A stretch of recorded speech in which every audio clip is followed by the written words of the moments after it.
Saudara-saudara yang dikasihi Tuhan, Shalom. puji nama Tuhan kalau pada pagi hari ini kita masih diberikan kesempatan untuk datang berkumpul bersama-sama di rumahnya untuk memuji dan membesarkan namanya. Marilah kita mempersiapkan hati kita mau datang kepadanya, kita mau kasih hati kita yang terbaik untuk Tuhan, kita mau kasih pikiran kita yang terbaik untuk Tuhan. Semuanya hanya untuk menyenangkan hati Tuhan. Kita akan puji Tuhan, menyenangkan Tuhan. Hanya ini kerinduan kita untuk menyenangkan hati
hal-hal yang mengecewakan Engkau yang telah kami perbuat sepanjang minggu ini Tuhan, untuk sesama kami maupun kepada Engkau Tuhan, kami mohon sucikan kami Tuhan, ampuni kami Tuhan Yesus, agar kami selalu dapat layak di hadapan-Mu Tuhan, karena kami tahu Engkau adalah Allah yang kudus, Allah yang begitu agung dan perkasa. Engkau juga menginginkan anak-anak-Mu untuk kudus di hadapan-Mu Tuhan. Oleh sebab itu Tuhan Yesus, kami datang ke hadirat-Mu Tuhan, karena pada saat ini juga kami akan mengadakan perjamuan kudus, di mana kami akan memakan roti dan anggur, meminum anggur Tuhan yang melambangkan tubuh dan darah-Mu Tuhan Yesus. Terlebih dahulu Tuhan, kami mau serahkan hati kami Tuhan, agar Kau murnikan hati dan pikiran kami Tuhan, agar kami boleh layak menerima sakramen perjamuan kudus pada pagi hari ini ya Bapa. Bagi hamba-Mu yang telah Kau pilih Tuhan untuk memimpin kami dalam firman Tuhan dan perjamuan, urapi hamba-Mu Tuhan, agar hamba-Mu boleh menjadi saluran berkat bagi kami semua, agar hamba-Mu layak untuk menjadi penyampai firman-Mu kepada kami semua, dan kepada kami anak-anak-Mu Tuhan, biarlah kami boleh menjadi tanah yang subur untuk menerima firman-Mu ya Bapa. Kami serahkan akan ibadah kami pada pagi hari ini ke dalam tangan-Mu. Engkau berkati kami semua yang hadir Tuhan. Engkau mau sucikan akan ruangan ini ya Bapa. Setiap sudut-sudut ruangan ini, hanya kuasa-Mu saja yang boleh berkuasa atas rumah ini ya Bapa. Bapa di surga, Engkau juga memberkati saudara-saudara kekasih kami yang mengikuti ibadah dari rumah ya Bapa, agar mereka juga mendapatkan berkat yang melimpah dalam pemberitaan firman ini ya Bapa. Terima kasih Tuhan, kami serahkan ibadah kami pada pagi hari ini ke dalam tangan-Mu. Biarlah semuanya ini boleh jadi hanya dalam nama Bapa, Putra, dan Roh Kudus. Haleluya. Amin. Untuk memuji Tuhan, saudara-saudara yang dikasihi Tuhan, kita akan dengan penuh sukacita akan memuji Tuhan. Betapa baiknya Engkau Tuhan.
Memang Tuhan kita patut dan layak menerima segala sembah dan puji bagi-Nya. Karena dialah satu-satunya Allah yang luar biasa. Allah yang luar biasa pada pagi hari ini akan berbicara kepada kita melalui firman. Marilah kita siapkan hati kita, siapkan pikiran kita. Kita mau bersatu dengan firman Tuhan, agar firman Tuhan yang kita dengar boleh menjadi kekuatan bagi kita untuk kita melanjutkan, untuk menjalankan kehidupan kita hari lepas hari. Kita akan puji Tuhan, siapkan hati Tuhan.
Bagi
Berbicaralah di tengah-tengah kami, sampaikanlah isi hati-Mu Tuhan, dan buatlah kami mengerti. Dan biarlah Roh-Mu yang manis itu bekerja di antara kami, sehingga firman itu boleh jatuh di tanah hati yang subur, berbuah bagi hidup yang kekal. Seluruh waktu ini Tuhan, buat Engkau berbicara dan beracaralah. Di dalam nama Tuhan Yesus kami berdoa. Amin. Shalom Ibu Bapak Saudara sekalian. Shalom, ada sukacita. Aminnya pada lemes siapa karena mendung? Amin. Amin. Sedikit sudah bangun. Amin. Amin. Jangan jawab ada di rumah ya. Saudara, pagi hari ini kita mau belajar tentang bagaimana kita hidup berkemenangan di situasi yang sulit. Jadi kemenangan di situasi yang sulit.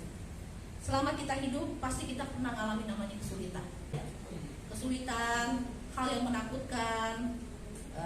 Kalau hal yang tidak terduganya itu dapat lotre 1 miliar senang, tapi kalau hal yang tidak terduga itu menyakitkan pasti nggak senang ya. Dan banyak kali kita nggak pernah siap dengan apa yang namanya kejutan yang tidak enak, atau situasi yang sulit, atau situasi yang nggak bisa kita atasi, atau seperti Daud menghadapi Goliat ya. Itu mungkin situasi-situasi yang paling nggak diharapkan dalam kehidupan, tapi bisa terjadi.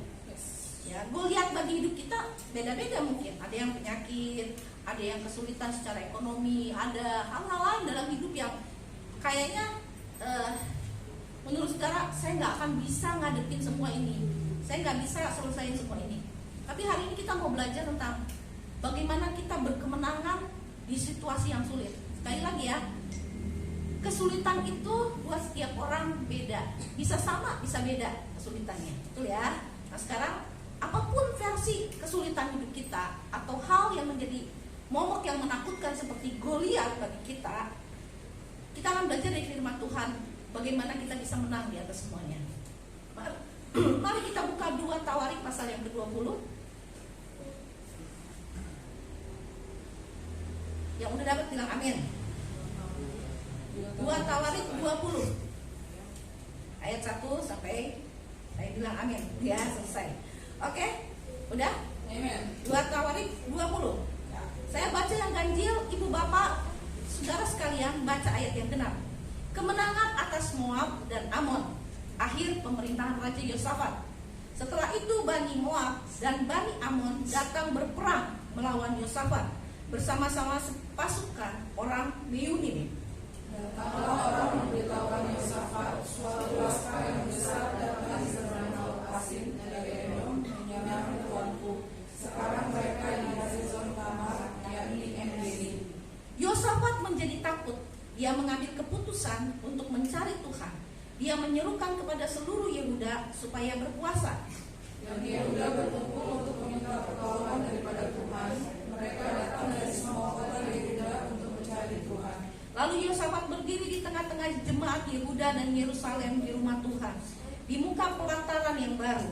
Dan berkata, ya Tuhan Allah nenek moyang kami, bukan Engkau Allah di dalam surga, bukankah Engkau memerintah atas segenap kerajaan bangsa, kuasa dan keperkasaan ada di dalam tanganmu, sehingga tidak ada orang yang dapat tertahan melawan Engkau.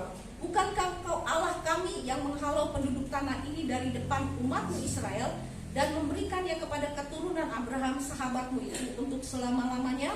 Lalu mereka mendiami tanah itu dan mendirikan bagimu tempat kudus untuk namamu, kata mereka.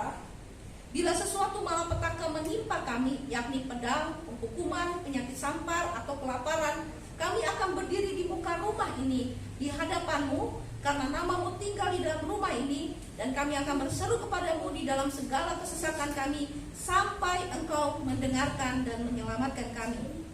Sekarang lihatlah Bani Amon dan Moab dan orang-orang dari pegunungan Seir ini. Ketika orang Israel datang dari tanah Mesir, Engkau melarang mereka memasuki negerinya. Oleh sebab itu mereka menjauhi dan tidak dapat menafkahkannya. Lihatlah, sebagai pembalasan mereka datang mengusir kami dari tanah milik yang telah engkau wariskan kepada kami. Ya Allah kami, tidak akan Engkau membunuh mereka, karena kami tidak mempunyai kekuatan untuk menghadapi raksasa besar ini yang datang menyerang kami. Kami tidak tahu apa yang harus kami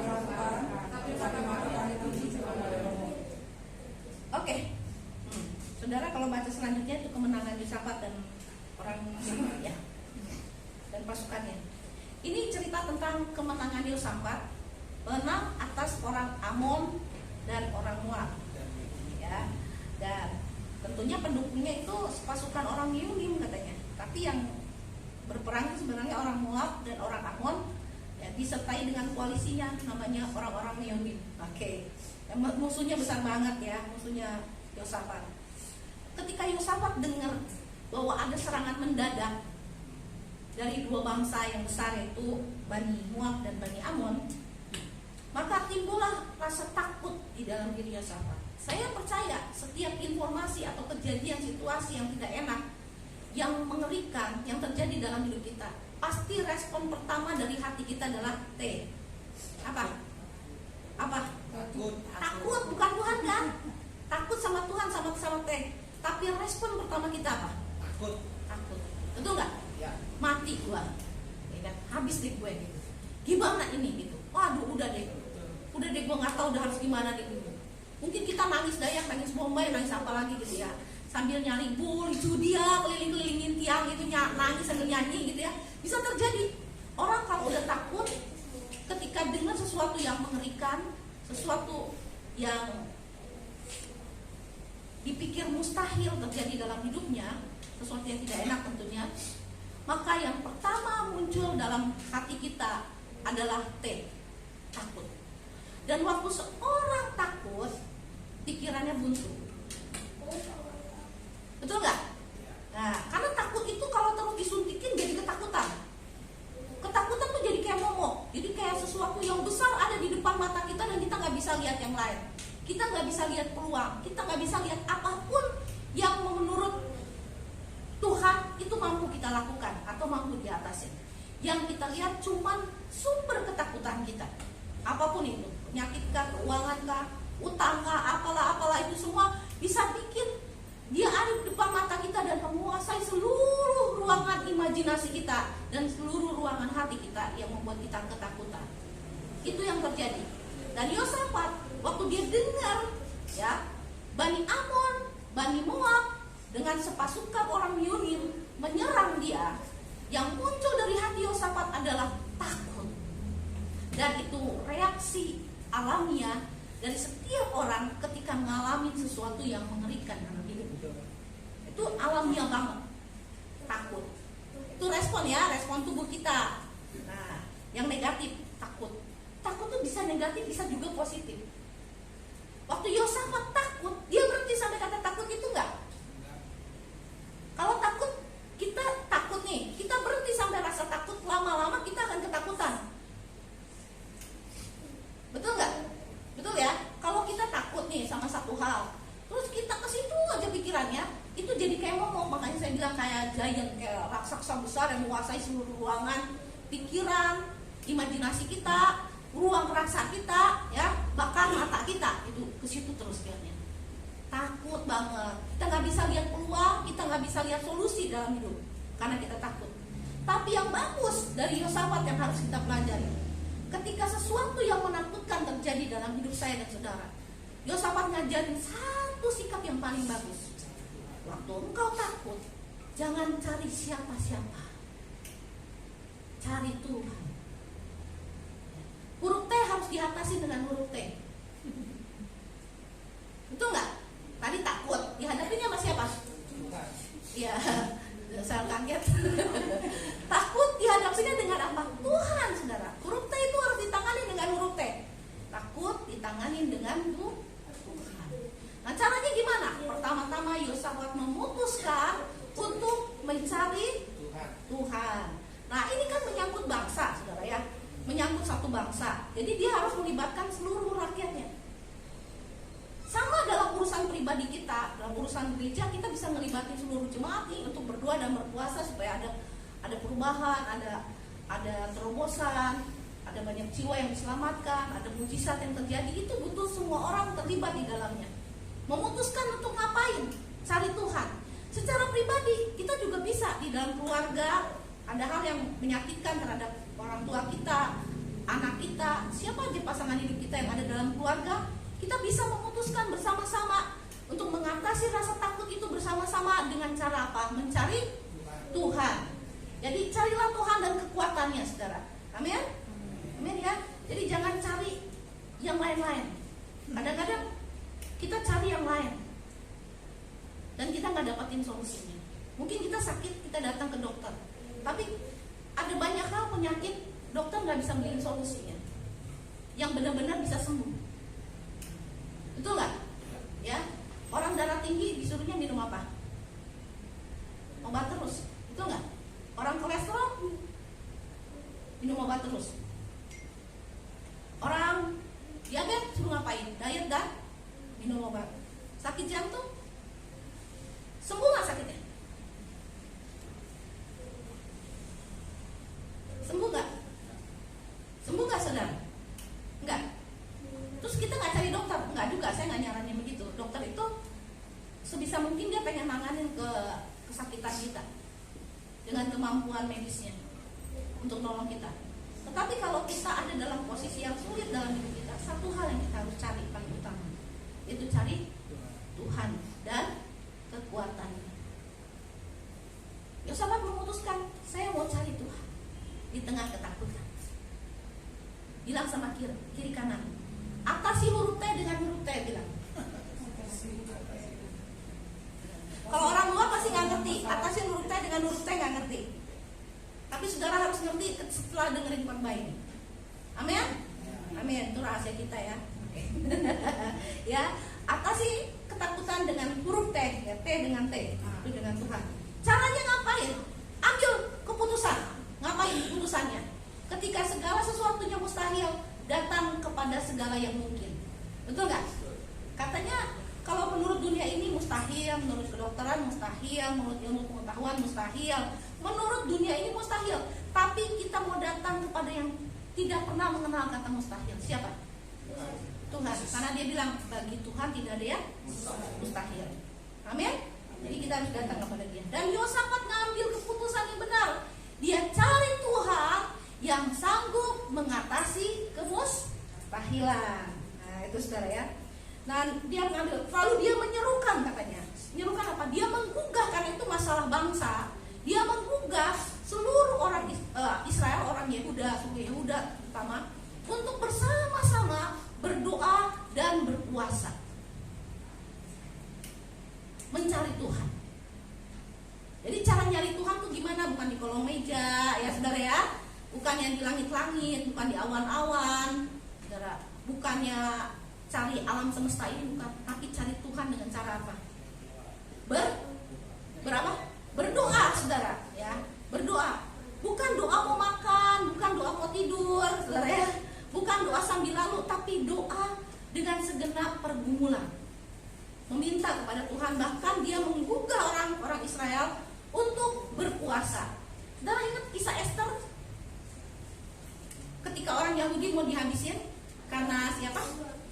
Si Haman ya, gitu ya. Haman, karena Haman. Lalu Esther memaklumkan kepada orang-orang pada saat itu untuk berpuasa, bahkan hewan pun ikut berpuasa, berdoa dan berpuasa. Karena apa? Resikonya Esther, kalau dia menghadap raja, ya, kalau raja ngulurin tongkatnya, berarti raja berkenan, Esthernya hidup. Kalau raja didatangnya dan ngadu, terus rajanya bete, Esthernya mati. Makanya dia minta supaya semua orang Israel berpuasa, bahkan hewan pun berpuasa, bahkan pegawainya pun berpuasa. Dan Tuhan menyatakan puasanya ketika Esther memutuskan untuk berdoa dan berpuasa. Saudara, seringkali kita asal berdoa karena kita nggak yakin bahwa Tuhan mau tolong kita. Sebenarnya kalau kita memutuskan untuk mencari Tuhan, kita harus tahu siapa yang kita hampiri. Pertama, dia Tuhan yang sanggup mengatasi kemustahilan. Kedua, dia Tuhan yang iya terhadap setiap perkataannya. Alkitab bilang, di dalam dia tidak ada serentak kata iya dan tidak untuk semua janji Allah. Berarti di dalam dia cuma ada kata ya untuk apa? Janji Tuhan. Jadi waktu saudara datang mencari dia, mencari pertolongannya, memegang janjinya, maka saudara mulai berani datang dengan percaya. Bukan karena saudara baik, bukan karena kita baik, Bukan karena kita cukup layak, bukan. Kita dilayakkan, nggak cukup layak kita. Ya, kita bukan orang benar, tapi kita dibenarkan oleh Tuhan, yang membuat kita layak untuk menghampiri Dia di dalam segala kekurangan kita. Kita minta Tuhan untuk bertindak, melakukan sesuatu terhadap ketakutan kita. Amin, saudara? Amin ya. Jadi bilang sama kiri kanan, kalau berdoa harus percaya. Amin ya. Ya, kalau Tuhan mau, kita kan suka gitu kan, pesimis ya, betul nggak? Kalau Tuhan mau, pernah waktu lagi salah seorang yang lumpuh apa yang buta ya, yang datang sama Tuhan, dia bilang kalau engkau mau. Orang itu bilang kalau engkau mau, terus Tuhan bilang, katamu kalau aku mau. Tuhan bilang aku mau bangkit dan berjalan.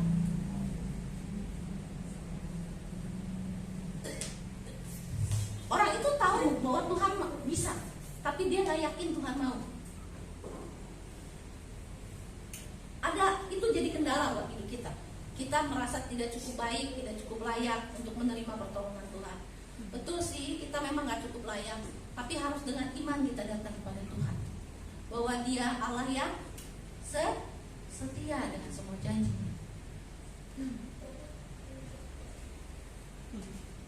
Kalau berdasarkan kelayakan, nggak ada satu orang pun yang cukup layak untuk menerima berkat Tuhan. Saudara, keselamatan itu lebih dari kesembuhan loh. Bener nggak? Betul nggak? Keselamatan itu mengandung hidup yang kekal kan? Betul ya? Bicara tentang hidup yang kekal. Lebih besar nggak dari kesembuhan fisik? Lebih besar nggak daripada kekayaan? Lebih besar. Kalau yang lebih besar itu aja yang nggak bisa kita bayar sebagai hutang kita kepada Tuhan, diberikan dengan cuma-cuma, apalagi yang cuma sekedar kesembuhan. Amin, saudara? Apalagi yang cuma sekedar kita minta berkat dalam hidup ini, secara keuangan, berkat hikmat daripada Tuhan. Dia bilang Dia akan memberikannya dengan murah hati. Jadi kalau saudara mau kasih pembanding ya tentang apakah saudara dilayakan sama Tuhan, minta kepada Dia, saudara bisa dilayakan dengan rendah hati, saudara datang dengan iman kepada Tuhan, Tuhan akan berikan. Karena Dia sudah memberikan yang terbaik yang tidak bisa saudara bayar kepada Dia. Amin? Amin. Bilang kiri kanan, Tuhan mau dengerin engkau. Nah, yes. Amin, saudara? Amin ya. Lalu katanya Yehuda berkumpul untuk meminta pertolongan daripada Tuhan. Mereka datang dari semua kota untuk mencari Tuhan. Lihat ya, kebersamaan. Kalau ini dalam bentuk komunitas gereja, kita bersama-sama mencari Tuhan. Dari satu bangsa, gereja-gereja se-Indonesia berdoa mencari wajah Tuhan untuk visi dan misi yang sama bagi bangsa ini. Maka Tuhan akan melakukan hal-hal yang besar di tengah-tengah kita. Di ayat 5, lalu Yosafat berdiri di tengah-tengah jemaat Yehuda dan Yerusalem di rumah Tuhan, di muka pelataran yang baru, dan berkata, nah ini dia saudara, isi doanya. Ya, ini isi doanya. Dia bilang, ya Tuhan, ayat 6, Allah nenek moyang kami, bukankah engkau Allah di dalam surga? Bukankah engkau memerintah atas segenap kerajaan bangsa? Kuasa dan keperkasaan ada di dalam tanganmu, sehingga tidak ada orang yang dapat bertahan melawan engkau. Saudara, satu, waktu saudara berdoa, berdoalah dengan pemahaman Raja Yosafat.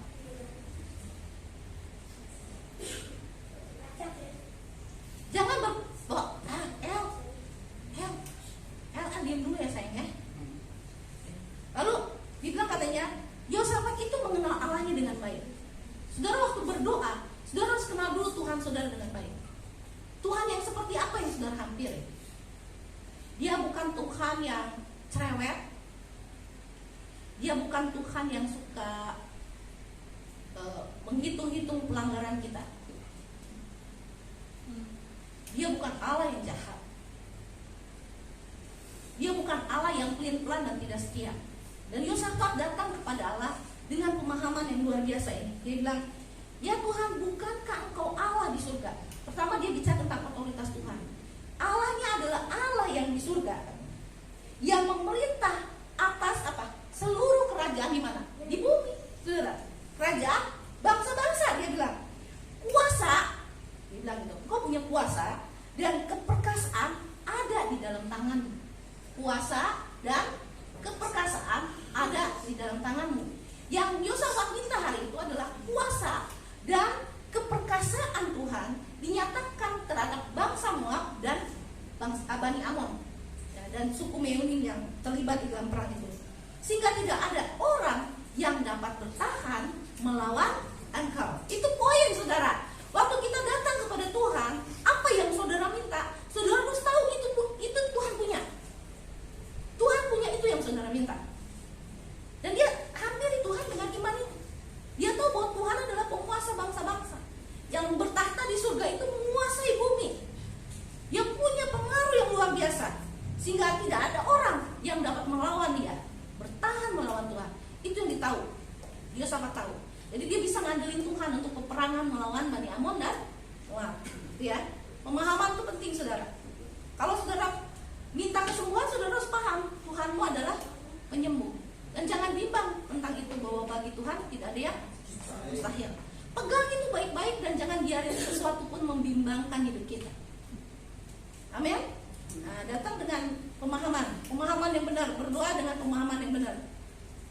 Betul ya? Oke. Yang berikutnya, bukankah engkau Allah yang menghalau penduduk tanah ini dari depan umatmu Israel dan memberikannya kepada keturunan Abraham sahabatmu itu untuk selama-lamanya? Nah, yang berikutnya, Yosafat memahami bahwa tempat di mana dia berdiri sebagai satu bangsa dan dia jadi rajanya di situ adalah tanah yang diberikan Tuhan bagi bangsanya pada zaman yang lampau, nenek moyangnya. Ingat ya, saudara ya, dia tahu banget itu warisan, itu diberikan Tuhan kepada dia, kepada Abraham dan dia keturunannya. Dan dia raja berikutnya yang memerintah hari itu di dalam kesulitan yang besar. Dan dia pegang bahwa Tuhan yang dulu telah menolong nenek moyangnya, yang memberikan tanah itu menjadi milik pusakanya, maka Allah yang sama juga tidak akan membiarkan seorang pun merebut hak itu dari mereka. Paham? Kalau Tuhan yang dulu menolong saudara,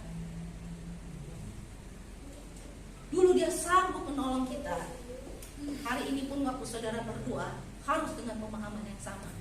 Allah yang telah memulai segala yang baik di waktu yang lampau di dalam hidup saudara, dia Allah yang sama hari ini dan hari esok saudara.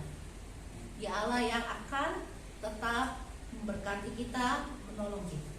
Amin, saudara? Amin? Amin. Jadi jangan bimbang, oh kalau dulu Tuhan tolong, tiba-tiba ada masalah yang besar, dia jadi kayak momok yang menakutkan. Saya pernah khotbahkan tentang Elia. Kenapa Elia takut? Kalau dipikir-pikir, Elia itu orang yang melakukan pelayanan yang luar biasa, fantastis, mujizat yang menyertai pelayanan dia luar biasa. Tapi karena seorang perempuan yang namanya Isabel, saya juga dulu lagi mikirin tentang Elia tuh sampai bolak-balik mikir, kenapa bisa gitu ya? Kenapa ya? Lagi jatuh cinta sama Isabel enggak juga ya Elia, gitu ya, sampai kan katanya kalau laki-laki udah jatuh cinta sama perempuan, kalau takut kehilangan sampai apapun dilakukan ke perempuan, katanya. Tapi Elia nggak sedang jatuh cinta tuh, karena itu bininya si Ahab gitu. Tapi kenapa tiba-tiba dengan ancaman seorang perempuan yang bilang kalau nggak aku habisin dia, katanya, aku nggak akan bisa tenang. Dengan ancaman gitu, Elia takut, dia minta mati loh sama Tuhan, minta mati. Saya pikir kenapa bisa? Ternyata memang bisa. Kenapa? Kadang-kadang masalah di depan kita, mungkin hari-hari yang lalu kita bisa nangani ini dengan Tuhan, tapi tiba-tiba masalah yang menurut orang begitu sangat sederhana, di mata orang lain ya masalah kita begitu sederhana, kita bisa jadi begitu ketakutan ya. Karena apa? Tiba-tiba dia menguasai seluruh ruang pikiran kita. Masalah itu dia menguasai semua emosi kita. Dia menguasai semua itu sampai kita jadi orang bodoh pada saat itu. Dan itu yang dirasakan oleh Elia. Dia fokusnya kepada si Isabel momok itu yang akan membunuh dia, menghabisi nyawanya. Padahal dia baru saja selesai menghabisi imam-imam Baal. Lebih fantastis yang dia lakukan. Tapi dengan seorang Isabel dia bisa begitu takut. Saudara, hati-hati. Kadang-kadang kemenangan hari kemarin belum tentu membuat kita menang hari ini. Bukan karena musuhnya lebih kuat atau lebih besar, tapi karena kita melihat dia di depan mata kita dan menguasai seluruh ruangan pikiran kita, menguasai seluruh ruangan hati kita, menguasai seluruh kekhawatiran kita, sampai kita bisa melihat itu sebagai sesuatu yang sangat tidak bisa ditangani. Betul nggak? Betul nggak? Ya, waktu masalah itu ada kita bilang nggak mungkin, saya nggak bisa, saya nggak mungkin. Hari yang kemarin Tuhan udah lakukan. Yosafat mengingat itu semua dan dia nyebutin, Tuhan Engkau Allah yang Maha Kuasa, Engkau yang menguasai bangsa-bangsa. Ya. Dan dia ingat itu semua apa yang dilakukan Allah bagi bangsanya, bagi sukunya, bagi suku-suku yang ada di Israel. Dia ingat itu semua perbuatan Tuhan dan dia menyampaikannya. Sebenarnya waktu dia berdoa, kenapa dia ingat semuanya? Supaya imannya bangkit, supaya dia tidak goyah menghadapi bangsa Amon dan Moab itu. Amin. Ya, kita harus, saudara, waktu lagi kita berdoa ingat janji Tuhan, ingat firman Tuhan. Jadi berdoa bukan asal ngomong, tapi kita belajar berdoa dari pemahaman yang benar akan Alkitab. Belajar berdoa dari pengenalan kita akan Tuhan dengan baik. Amin. Karena supaya doa kita nggak ngelantur. Betul ya? Doa kita nggak ngelantur kemana-mana, tapi kita doa dengan sebuah pemahaman. Lalu di ayat 8, di ayat 7, bukankah Engkau Allah kami yang menghalau penduduk tanah ini dari depan umatmu Israel dan memberikannya kepada keturunan Abraham sahabatmu itu untuk selama-lamanya? Itu pemahamannya. Allah yang menghalau penduduk tanah ini dari depan umatmu Israel dan memberikannya kepada keturunan Abraham. Jadi ingat, saudara, Yosafat ingat akan perbuatan Tuhan di hari yang lalu.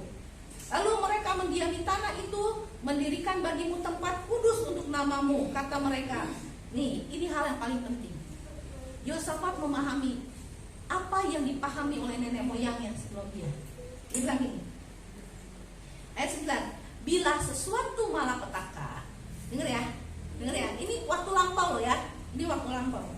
Bila sesuatu malapetaka menimpa kami, yakni pedang, katanya, penghukuman, penyakit, sampar atau kelaparan, kami akan berdiri di muka rumah ini di hadapanmu, karena namamu tinggal di dalam rumah ini, dan kami akan berseru kepadamu dalam kesesakan kami, sampai engkau mendengar dan menyelamatkan kami. Saudara, jadi Yosafat bilang apa?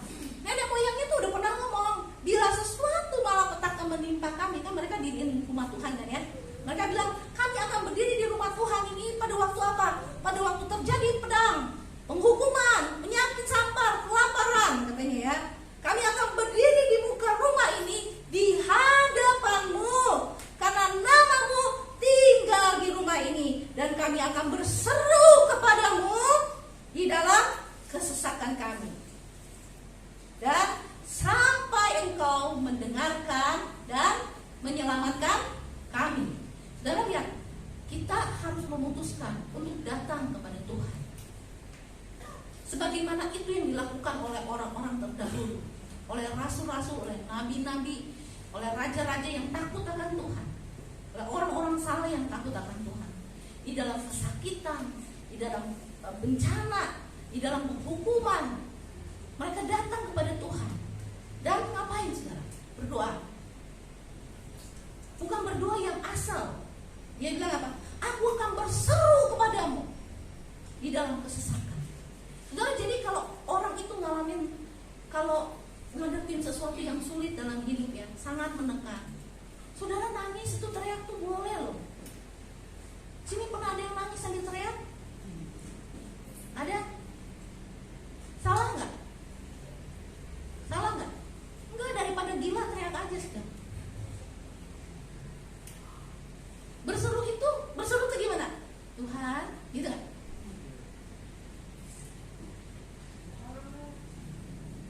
kayak gimana saudara?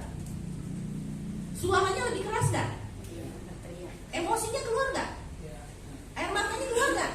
Bisa aja, bisa juga enggak. Ya, tapi saudara, yang jelas orang yang berseru itu ada suara yang keras keluar, teriakan kepada Tuhan. Dan itu sesuatu yang baik kalau saudara tertekan. Saya pernah teriak, bukan sekali bahkan gitu, berteriak di hadapan Tuhan. Pernah satu kali, itu paling saya nggak pernah bisa lupa, itu waktu lagi di kampus. Di kampus saya tuh tanahnya luas banget, tapi santi. Terus ada sawah. Jadi saya jalan terus sampai di titik di tengah sawah di pematangnya, lalu saya teriak sampai puas. Gak ada yang dengar ini kan? Teriak sampai puas, teriak. Di situ hilangin emosi. Saya teriak, bikin lega sih. Gitu ya. Di sana kalau mau teriak, berdoa sama Tuhan berseru-seru juga, saya pernah berteriak begitu sama Tuhan berseru-seru. Saking seseknya, saudara, baik berseru sama Tuhan daripada berserunya ngamuk-ngamuk sama orang lain. Ya enggak? Betul enggak? Saudara lagi ngamuk sama orang lain, ada solusi enggak? Enggak ada, saudara malah digampar orang bisa juga ya gitu ya. Atau dibenci orang sakit hati sama saudara gitu. Tapi waktu saudara berseru sama Tuhan, Tuhan tolong saya gitu, berseru sama dia, minta dia melakukan sesuatu dalam hidupmu, dan itu bukan sesuatu yang salah. Amin. Ya, karena itu yang dilakukan Daud, itu dilakukan Yosafat, itu dilakukan bangsa Israel, itu dilakukan oleh orang-orang salehnya Tuhan ketika mereka mengalami yang namanya kesesakan dalam hidup. Amin. Bilang nggak apa-apa berseru sama Tuhan dengan itu. Orang yang pendiam itu bahaya. Kalau selalu diam aja, berdalam bisa sesak nafas juga ya, susah ya, itu bisa kena penyakit dalam. Berserulah sama Tuhan. Amin. Amin. Sampai ngapain katanya? Ya, kata berseru ini tidak boleh berhenti sampai kata berseru. Ada lanjutannya. Doanya apa gitu? Sampai engkau sampai apa? Sampai engkau mendengar. Sebenarnya Tuhan udah dengar gak sih sebenarnya? Udah ya. Kata itu tuh penekanan aja sebenarnya bagi Yosafat untuk meyakinkan dirinya. Sampai engkau mendengar dan menyelamatkan kami. Berarti kalau saudara doa belum dijawab, ngapain lagi? Terus berdoa. Namanya ngotot.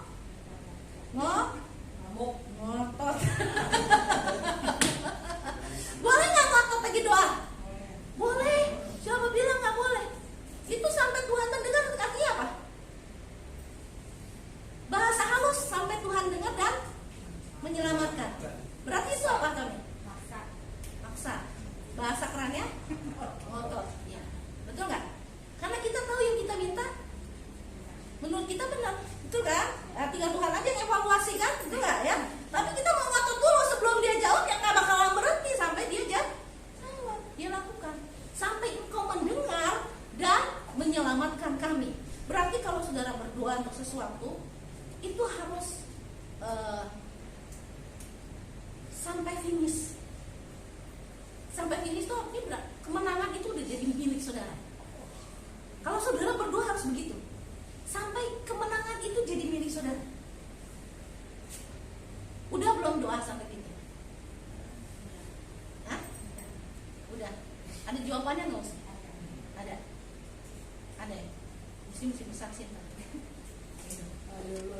Ada lagi nggak di sini yang pernah doanya ngotot sama Tuhan dan dijawab? Ini banyak muka yang murung ya. Halo. Ada di sini yang doanya ngotot dan dijawab Tuhan? Ada? Ada? Kalau belum, coba saudara doa seperti itu. Sampai Tuhan mendengar, sampai Tuhan menjawab, ku kan selalu berdoa untukmu. Itu lagu karangan Norca teman saya. Selalu saya ingat. Doa sampai Tuhan dengar, sampai Tuhan jawab, yes, no, tunggu. Sampai dia jawab. Barulah kita akan mengalami yang namanya mujizat. Seringkali kita berdoa nggak ngotot, Saudara, itu penting. Kita berhenti di perjalanan karena kita pikir Tuhan gak menolong kita. Padahal saudara belum dapat konfirmasi apapun bahwa dia mau nolong atau gak nolong. Tapi berhenti berdoa. Betul gak? Betul gak? Betul ya. Lalu oke. Sekarang lihatlah Bani Amon dan Moab dan orang-orang dari pegunungan Seir ini. Ketika orang Israel datang dari tanah Mesir, Engkau melarang mereka memasuki negerinya. Oleh sebab itu mereka menjauhinya dan tidak memusnahkannya. Lihatlah sebagai pembalasan mereka datang mengusir kami dari tanah milik yang telah Engkau wariskan kepada kami. Dia di sini melihat Yosafat menyampaikan masalahnya kepada Tuhan, situasi yang dihadapi bangsanya. Lalu dia bilang, ya Allah kami, tidakkah Engkau akan menghukum mereka? Karena kami tidak mempunyai kekuatan untuk menghadapi laskar yang besar ini yang datang menyerang kami. Kami tidak tahu apa yang harus kami lakukan. Lihat saudara, situasinya genting ya. Dia bilang dia tidak punya kekuatan melawan Bani Amon dan Bani Moab yang didukung sama suku Meunim itu ya. Lalu yang datang menyerang kami. Kami tidak tahu apa yang harus kami lakukan, tetapi mata kami tertuju kepadamu. Saudara, perhatiin ini. Kalau engkau ada dalam masalah, kita dalam masalah, saudara mengukur kekuatanmu. Kamu tahu bahwa kamu gak bisa. Saya gak bisa Tuhan. Saya gak punya kekuatan untuk ngadepin ini. Lalu dia bilang gini, aku tidak tahu apa yang harus aku lakukan. Saya tidak punya cukup kekuatan. Akuin itu di hadapan Tuhan. Betul ya? Ada situasi-situasi dalam hidup kita, kita nggak tahu harus ngapain nih terhadap masalah ini, terhadap kesulitan ini. Nggak tahu apa yang harus dilakukan. Terus kita nggak punya cukup daya, duit nggak punya, koneksi nggak punya, saudara ya. Dukungan apapun kita nggak punya. Terus apa yang dilakukan Yosafat? Dia bilang, aku nggak tahu, kami nggak tahu apa yang harus kami lakukan. Dan waktu saudara ya menghadapi laskar yang besar, yaitu masalah hidup saudara, saudara nggak punya kekuatan, saudara nggak punya daya untuk melakukan apapun, maka ini yang paling baik kita lakukan. Mataku tertuju padamu, segenap ku serahkan padamu. Saudara, mata kita harus tertuju kepada Tuhan. Dan itu yang dilakukan Yosafat. Ketika segala sesuatunya tidak mungkin, dia gak punya kekuatan, dia gak punya daya, dia gak tahu apa yang harus dia lakukan. Satu hal yang pasti yang bisa dia lakukan, hari itu dia mencari Tuhan. Dia berseru-seru kepada Tuhan sampai Tuhan mendengarkan dia, sampai Tuhan nyelamatin dia.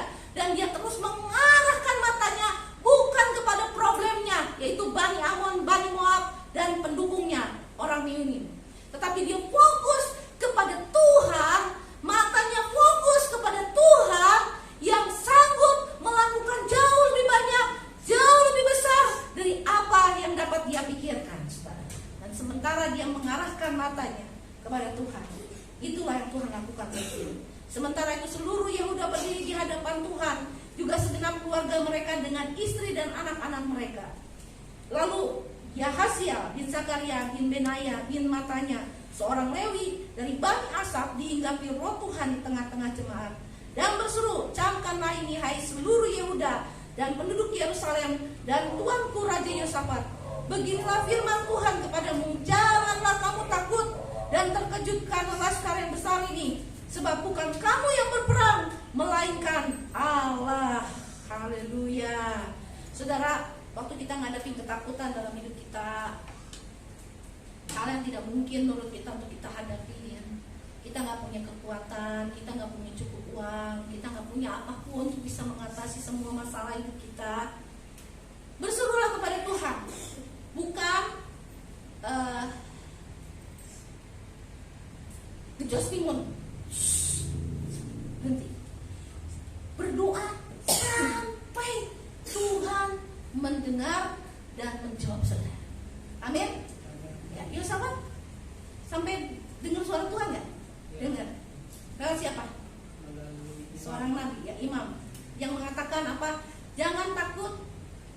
Betul ya? Tuhan yang akan berperang melawan Bani Amon dan Moab, saudara. Tuhan yang berperang. Jadi saudara harus berdoa sampai menerima konfirmasi dari Tuhan untuk hal yang besar yang saudara inginkan terjadi dalam hidupmu. Bilang sama kiri kanan, jangan pernah menyerah di dalam doamu. Amin. Saudara bilang dong, lepas sama sih. Ya, saudara, jangan pernah menyerah dalam doamu. Ya, saya tutup dengan ayat ini. Dalam peperangan itu tidak usah kamu bertempur, hai Yehuda dan Yerusalem. Tinggallah berdiri di tempatmu dan lihatlah bagaimana Tuhan memberikan kemenangan kepadamu. Janganlah kamu takut dan terkejut. Majulah besok menghadapi mereka. Tuhan akan menyertai kamu. Saudara, lalu Yosafat berlutut dengan mukanya ke tanah. Seluruh Yehuda dan penduduk Yerusalem pun sujud di hadapan Tuhan dan menyembah kepadanya. Kemudian orang Lewi dari Bani Kehat dan Bani Korah bangkit berdiri untuk menyanyikan puji-pujian bagi Tuhan Allah Israel dengan suara yang sangat nyaring. Esokan harinya pagi-pagi mereka maju menuju padang gurun Tekoa. Ketika mereka hendak berangkat, berdirilah Yosafat dengan berkata, dengar hai Yehuda dan penduduk Yerusalem, percayalah kepada Tuhan Allahmu dan kamu akan tetap teguh. Percayalah kepada nabi-nabinya dan engkau akan berhasil. Ya. Percayalah saudara kepada nabi-nabi yang di dalam Alkitab, bukan yang di luar Alkitab. Oke? Banyak orang sekarang ngaku dirinya nabi, ya, ngaku dirinya rasul, ngaku banyak-banyak diterima nubuat, padahal nubuat, oke? Hati-hati. Orang sekarang ada pendeta yang sedikit-dikit liatro, dikit-dikit liatro gitu. Terus yang ada yang dikit-dikit naik turun surga, neraka, shopping kalian gitu kan. Pokoknya saudara kalau mau lihat kebenaran, lihat firman Tuhan. Amin. Amin ya. Semua yang di luar yang saudara dengar, puji dengan baik. Bukan yang dari luar memuji firman, firman memuji yang di luar. Amin saudara. Ya, jangan dibalik, buku dipakai buat ngetes Alkitab benar apa enggak. Salah. Alkitab buat ngetes buku yang nulis itu benar apa enggak. Saudara, dengan YouTuber, jangan biarin YouTuber itu yang menilai firman Tuhan. Biar firman Tuhan yang menilai para YouTuber itu. Karena banyak pendeta buat konten cuma supaya banyak subscribernya, followersnya, sampai akhirnya mengada-ngada segala sesuatu. Pendeta dikit-dikit ada roh lah di sini, ada roh lah di situ. Kerasukan roh inilah, kerasukan roh itulah. Saudara, belajar dari firman Tuhan bahwa kalau Alkitab bicara dikit-dikit nggak ngeroh kayak gitu loh ya saudara. Betul nggak? Betul nggak? Kalau Alkitab ada nggak isinya gitu? Nggak ada. Dia Alkitab bilang apa? Roh yang di dalam kamu apa? Lebih besar dari segala roh yang ada dalam dunia. Nggak mungkin anak-anak Tuhan dikit-dikit bolak-balik dirasuk setan, tak? Roh Tuhan masuk, roh setan masuk, bolak-balik kayak gitu piknik, gitu ya. Terus juga apa gunanya saudara turun naik surga dan neraka? Saya tanya.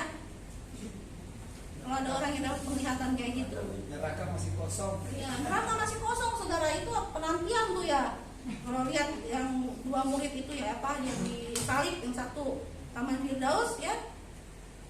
Jadi jangan mau dibodohi oleh orang-orang yang kata Alkitab, orang-orang yang so tahu.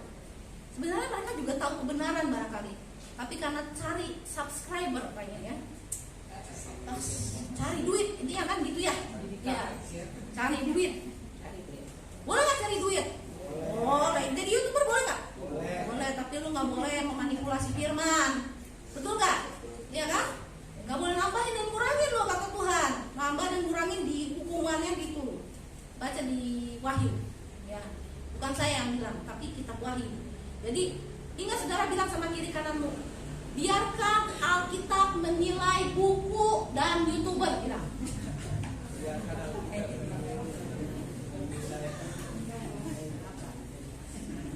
Jangan dibalik. Neraka masih kosong. Amin. Amin. Banyak di sini yang lebih suka dengerin YouTuber daripada dengerin Alkitab.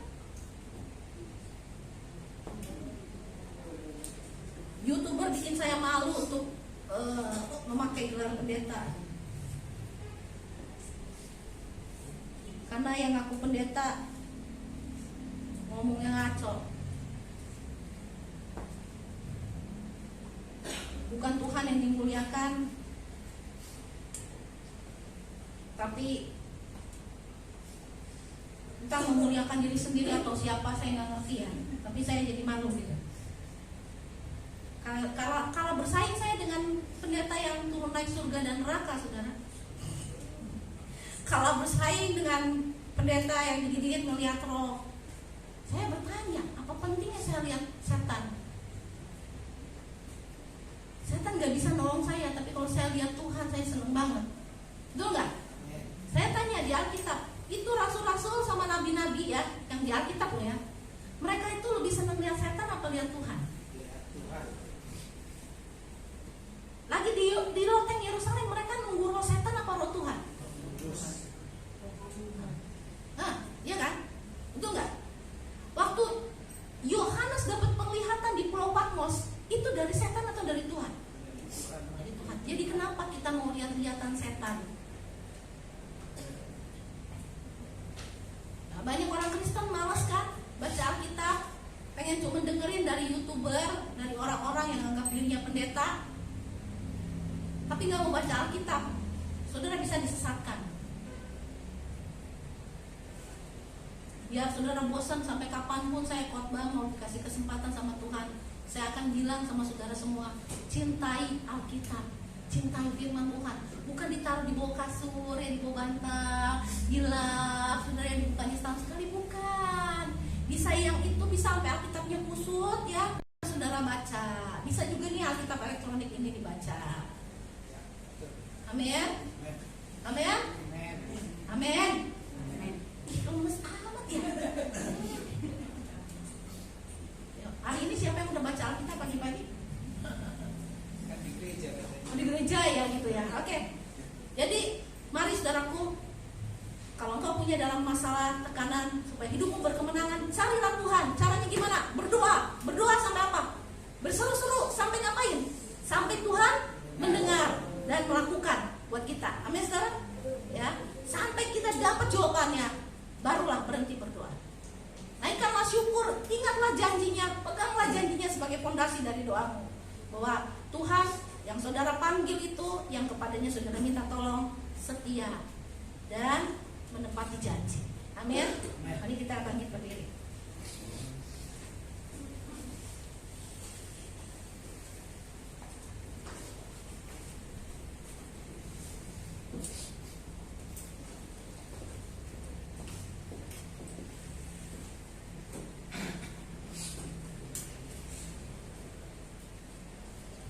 Bapak Ibu saudara yang kekasih, saya tidak tahu apa yang menjadi masalah dan pergumulan saudara.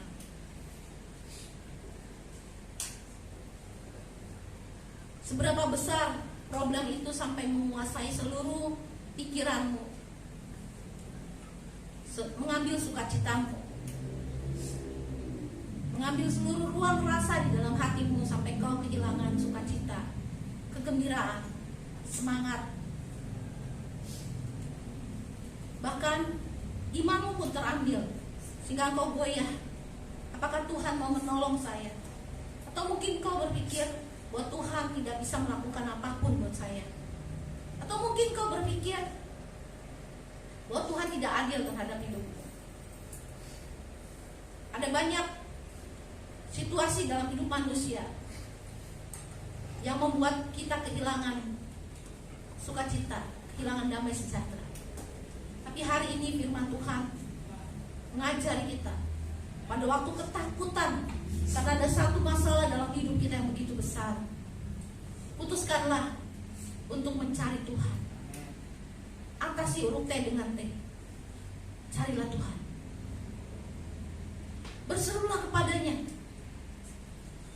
Ingatlah bahwa Allah yang dulu menolong saudara, hari ini pun Dia sanggup menolong engkau. Jangan berhenti berdoa sampai Tuhan mendengar dan melakukannya bagi saudara. Naikkanlah pujian kepada Dia. Naikkanlah syukur karena janjinya, karena namanya, karena kasih setianya yang besar. Nantikan dia, arahkan matamu, arahkan pikiranmu, arahkan hatimu kepada Tuhan. Sebagaimana Yosafat berkata, aku akan mengarahkan mataku untuk memandang Engkau. Kalau kita mengarahkan mata kita terhadap problema hidup kita, kita akan ketakutan. Kalau kita mengarahkan mata kita atas kemungkinan-kemungkinan yang mustahil menurut dunia ini, kita akan ketakutan. Tapi waktu kita mengarahkan mata kita kepada Tuhan yang sanggup melakukan segala perkara, kita akan kuat. Jadi putuskanlah pada hari ini, buat saya dan saudara, untuk mengarahkan matamu, hatimu kepada Dia, Allah yang setia. Haleluya. Dia akan bertindak, Dia akan melakukan hal yang mustahil menurut manusia. Haleluya. Nyanyikan sebuah lagu bagi Tuhan, tak ada yang mustahil. Haleluya.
Sebagaimana Engkau menjawab Yosafat, Tuhan, kami akan berdiam diri dan Tuhan akan bertindak buat kami.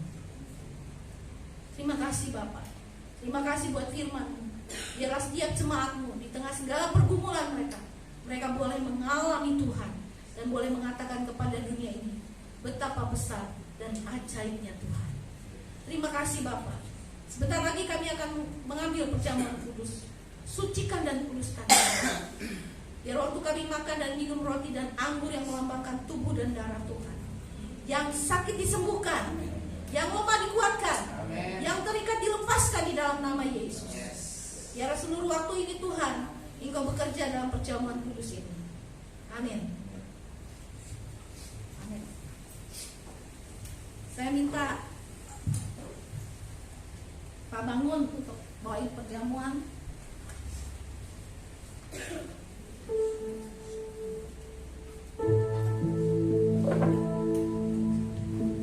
Silakan langsung dibagikan.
Kau luar biasa Tuhan kebaikan-Mu. Hingga sampai saat ini kami bisa beribadah, berkumpul bersama-sama seluruh jemaat gereja ini. Itu karena kebaikan. Amin. Benar. Tak terbalas Tuhan kebaikan, tak terhitung lagi Tuhan penyelamatan yang Ya, Kau Yesus. lakukan Tuhan. Amin. Tiap hari Tuhan, Amin. Amin. dimanapun kami berada, Kau selalu ada. Iya. Tuhan,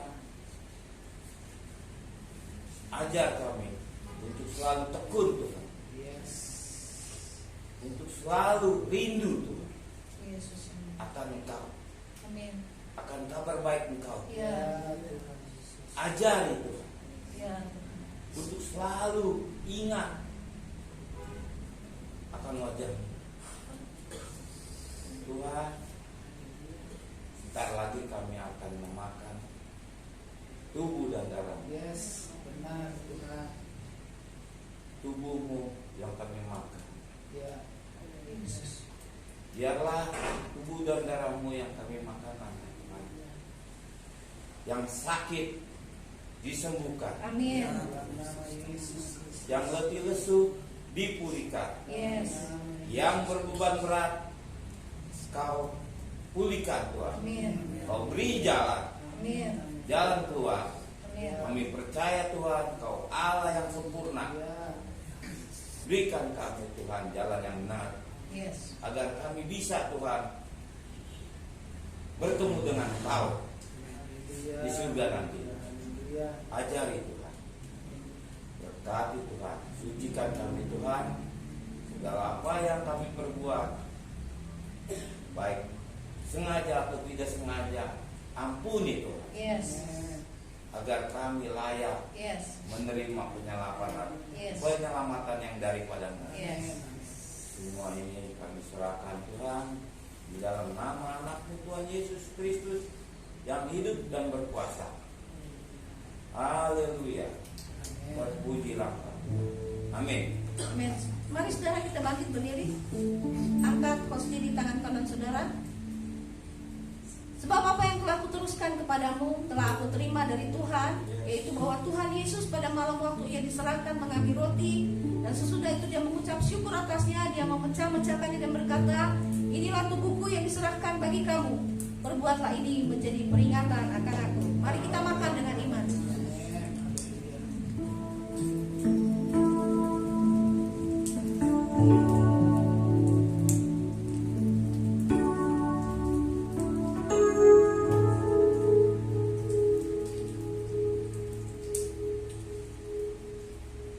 Mari kita angkat cawan di tangan kanan kita. Demikian juga dia mengambil cawan sesudah makan lalu berkata, cawan ini adalah perjanjian baru yang dimeteraikan oleh darahku. Perbuatlah ini setiap kali kamu meminumnya, menjadi peringatan akan aku. Sebab setiap kali kamu makan roti ini dan minum cawan ini, kamu memberitakan kematian Tuhan sampai ia datang. Mari kita minum dengan iman.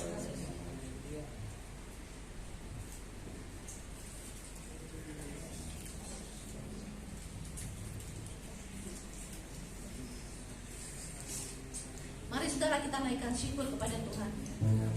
Terima kasih Tuhan Yesus buat tubuh-Mu, buat darah.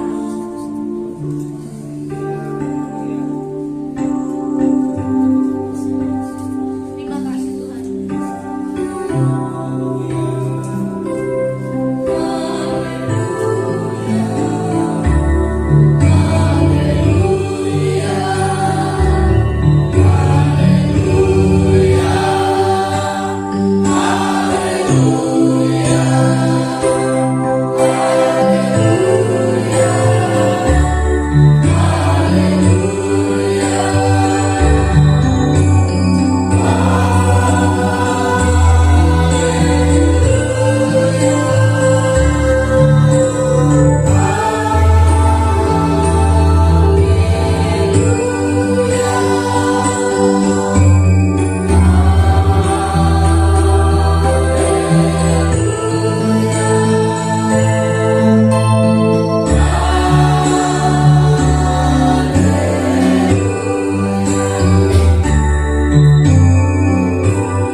Puji Tuhan, terima kasih pada Tuhan untuk perjamuan yang Tuhan berikan pada kita pagi hari ini. Kita akan mengucapkan syukur kepada Tuhan dengan apa yang akan kita berikan pada pagi hari ini. Mari kita berdoa. Tuhan Yesus, terima kasih Tuhan untuk kasih-Mu kepada kami. Engkau sudah memberikan firman-Mu yang begitu boleh kami belajar bahwa kami boleh bergantung kepadamu, kami boleh meminta kepadamu dengan memaksa ya Bapa, sampai Engkau menjawab setiap doa-doa kami ya Bapa. Terima kasih Tuhan, sungguh Engkau Allah yang luar biasa, kasih-Mu sempurna, cinta-Mu sempurna dalam hidup kami ya Bapa. Bapa, terima kasih untuk berkat-berkat yang Tuhan sudah curahkan kepada kami. Tuhan sudah memelihara kami hari lepas hari Tuhan, dengan berkat yang berkelimpahan, dan kami boleh hidup dengan berkecukupan. Terima kasih Tuhan Yesus. Pada saat ini kami datang Tuhan, kami memberikan sedikit dari apa yang Tuhan sudah berikan kepada kami. Berkati persembahan kami ini Tuhan, agar menjadi berkat dalam gereja kami ini ya Bapa. Terima kasih Tuhan Yesus. Dalam nama Tuhan Yesus kami sudah berdoa dan bersyukur. Amin. Kita akan puji Tuhan. Sekarang puji syukur hanya bagi Tuhan.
Mari saudaraku, kita bangkit berdiri, kita mau berdoa syafaat.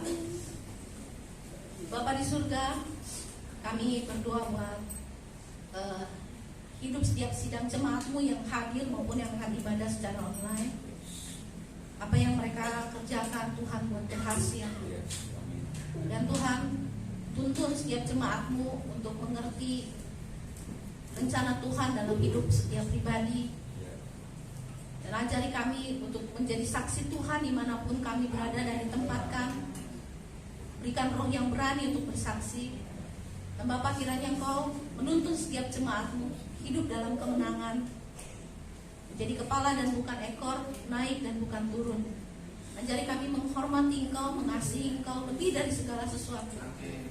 Bapa, biarlah di tengah segala musim kehidupan kami dan di dalam saat yang paling sulit dan menakutkan, ajari kami untuk memandang kepada Engkau.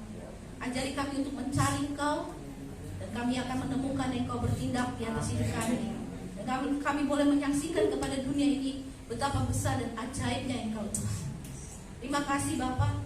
Kami berdoa buat gereja ini, biarlah seluruh gereja ini boleh diberkati oleh Tuhan, menjadi kesaksian yang baik. Dan Tuhan, teruskanlah rencana-Mu di atas kami, di atas setiap jemaat-Mu, di atas gereja ini, di atas pelayanan hamba-Mu. Tuhan, kiranya nama Tuhan ditinggikan, dan banyak orang dijamah dan disembuhkan, dikuatkan, dihiburkan Tuhan, berkemenangan. Bapak, kami berdoa buat Kota Depok. Tuhan memberkati pimpinan dari wali kota Depok ini dan seluruh aparaturnya.